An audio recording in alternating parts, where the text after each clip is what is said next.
Wait, you're telling me that Pierce the Veil have a new single out? A brand new single, the first one in 3 years, and I'm just now covering it? Well, it's only been like, what, like, it hadn't been out for long. That's all I'm gonna say. The Divine Zero, the new single from this band Pierce the Veil, a post-hardcore group that, if you watch my channel and keep up with it, you know that I'm a fan of them. Not really a huge fan of the genre as a whole, just because of how stereotypical and cliched it can get at times, but Pierce the Veil managed to kind of break out of those ruts the majority of the time, and their last album was something that I loved. Collide with the Sky is a masterpiece that is just, from beginning to end, takes so many different twists and turns. Vic Fuentes and even Mike Fuentes, the guitar playing, the singing, the screaming, the guest features that they got on that thing, it's just phenomenal, and I like what Pierce the Veil are doing. Might have to do a throwback review of Selfish Machines at some point too. I've covered Collide with the Sky. I will link that in the description down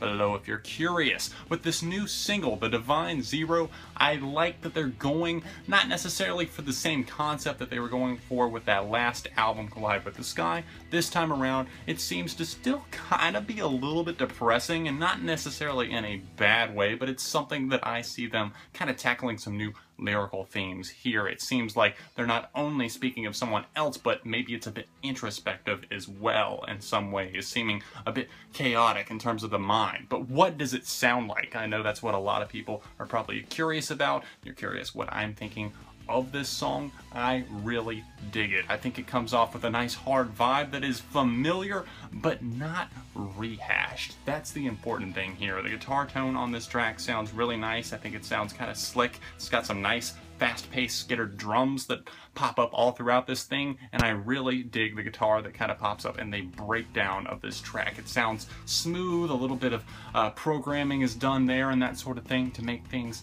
give it a little extra flair, a well-rounded feel, if you will, overall. And Pierce the Veil, I don't know, they just put together another winning track here with The Divine Zero. If you want to hear it for yourself, you can check it out in the link in the description down below. I'm curious to know what everyone else is thinking of this track. I think it's definitely another strong entry, and I know we had been so highly anticipating this song. I don't think it's a letdown. For me personally, I'm gonna go with a 4.5 for this new single. There are moments that make me wish it had been a little bit more, but the more I've played this song, the more it's just kind of sticking with me, and I'm sure it's going to be that way even more as I listen to this track throughout the coming months. Hopefully a new album is on the way. Hopefully that's what this means. They're on Warped Tour this summer.